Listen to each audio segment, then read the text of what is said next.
আমি আমার শেষ রক্তবিন্দু দিয়েও তোমার পাশে আছি, শেষ নিঃশ্বাসের আগ পর্যন্তও তোমার পাশে থাকবো। তুমি না কাঁদলে আমার অন্তর্চক্ষু দিয়ে শ্রাবণের ধারার মতো জলধারা ঝরে,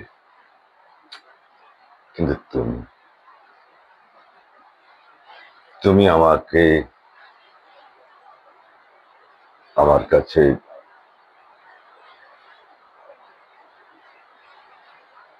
সিম্পেথি সেল করো, লাভ সেল করো। কোনো দরকার হলে কেন জানি মনে হয় তুমি না আমার খুব আপন, অন্তরের অন্তরাত্মা।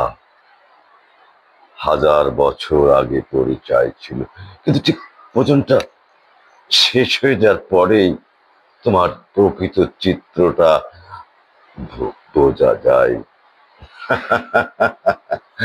আমি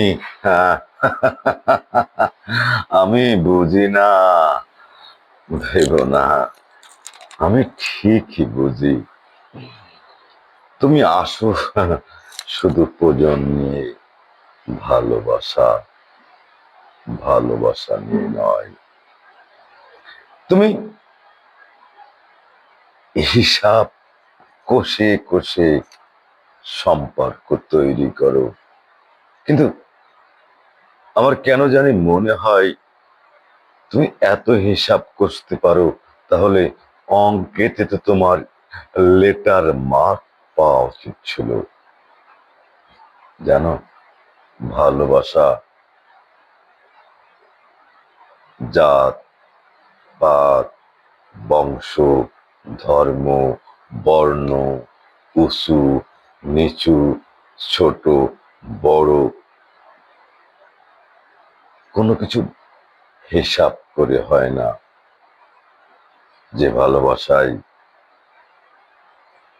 শেয়ারিং নেই, কেয়ারিং নেই, রেসপেক্ট নেই, সে ভালোবাসা, আমি গ্যারান্টি নিয়ে বলতে পারি, আমি দায়িত্ব নিয়ে বলতে পারি, সে ভালোবাসা পৃথিবীতে কোনোদিন স্থায়ী হয়নি, আর হবেও না। তুমি আমাকে কতটুকু ভালোবাসো আমি জানি না, তবে আমি তোমাকে কোনোদিন ফিরিয়ে দেইনি, আর দেবও না। কারণ আমার হৃদয় এখনো ভাঙেনি। তোমার জন্য হৃদয়টা এখনো ভালো আছে, হৃদয়ের দরজা খোলা আছে। হয়তো ঠকেছে, কিন্তু পাথর হয়ে যায়নি।